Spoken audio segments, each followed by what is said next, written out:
بسم اللہ الرحمن الرحیم۔ السلام علیکم ورحمۃ اللہ وبرکاتہ۔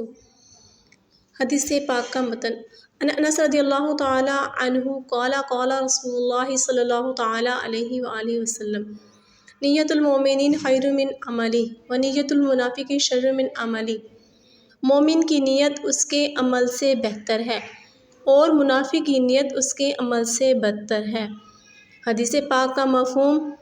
اسلام میں نیت ہر عمل کی روح ہے۔ نبی پاک صلی اللہ تعالیٰ علیہ وآلہ وسلم نے ارشاد فرمایا انما الاعمال بالنیات، یعنی اعمال کا دار و مدار نیتوں پر ہے۔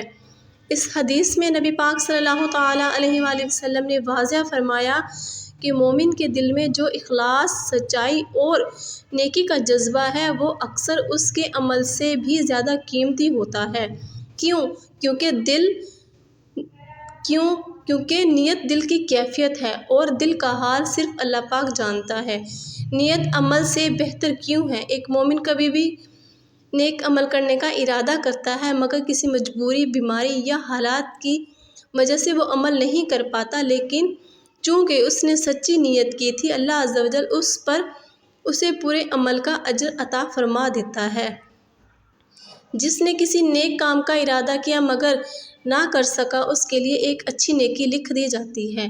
لہٰذا مومن کی نیت بعض اوقات اس کے عمل سے زیادہ مکمل، خالص اور زیادہ اللہ عز و جل کے قرب والی ہوتی ہے۔ منافق کی نیت بدتر کیوں ہوتی ہے؟ منافق بظاہر تو اچھا عمل کرتا ہے، نماز، روزہ، صدقہ، لیکن اس کی نیت ریاکاری، دکھاوا یا دنیاوی فائدہ ہوتی ہے۔ لہٰذا اس کا عمل ظاہراً تو اچھا ہوتا ہے مگر باطن میں فاسد نیت کی وجہ سے اللہ عز و جل کے ہاں قبول نہیں ہوتی۔ قرآن پاک میں ارشاد ہے یُرَوْنَ النَّاسَ وَلَا يَذْكُرُونَ اللَّهَ إِلَّا قَلِيلًا، یعنی وہ منافق لوگوں کو دکھانے کے لیے عمل کرتے ہیں اور اللہ پاک کو بہت کم یاد کرتے ہیں۔ حدیث پاک کا روحانی جو پیغام ہے، یہ حدیث ہمیں یہ سکھاتی ہے کہ عمل سے پہلے نیت درست کرو۔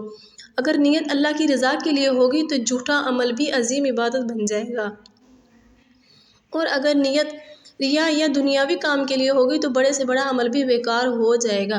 فقہ کرام کے نزدیک ہر عبادت، نماز، روزہ، زکوٰۃ، حج میں نیت شرط ہوتی ہے۔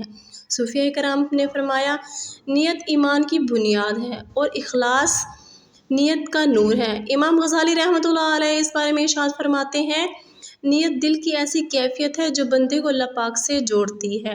جی ہاں، آپ نے بالکل درست فرمایا۔ کتاب مشکوٰۃ المصابیح میں جو ایک قدیم عربی مجموعہ احادیث ہے، اس سے پہلے اسی حدیث کا ذکر کیا گیا ہے۔ علماء کرام نے اس حدیث کو اس وجہ سے مقدم رکھا ہے کیونکہ تمام اعمال کی قبولیت اور فضیلت کا جو دار و مدار ہے وہ کس پر ہے؟ نیت پر ہے۔ نیت المؤمنین خیر من عملی، اس کا خلاصہ یہ ہے کہ مومن کی نیت اخلاص پر مبنی ہوتی ہے۔ اللہ تعالیٰ دل کی نیتوں کو دیکھتا ہے، نہ کہ ظاہری عمل کو۔ اگر نیت سچی ہے تو ناکام عمل بھی قبول ہے، اور اگر نیت فاسد ہے تو ناکام عمل بھی رد ہے۔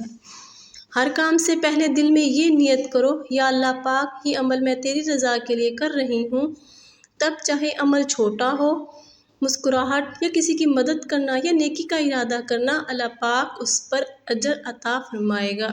صلو علی الحبیب صلی اللہ تعالی علی محمد۔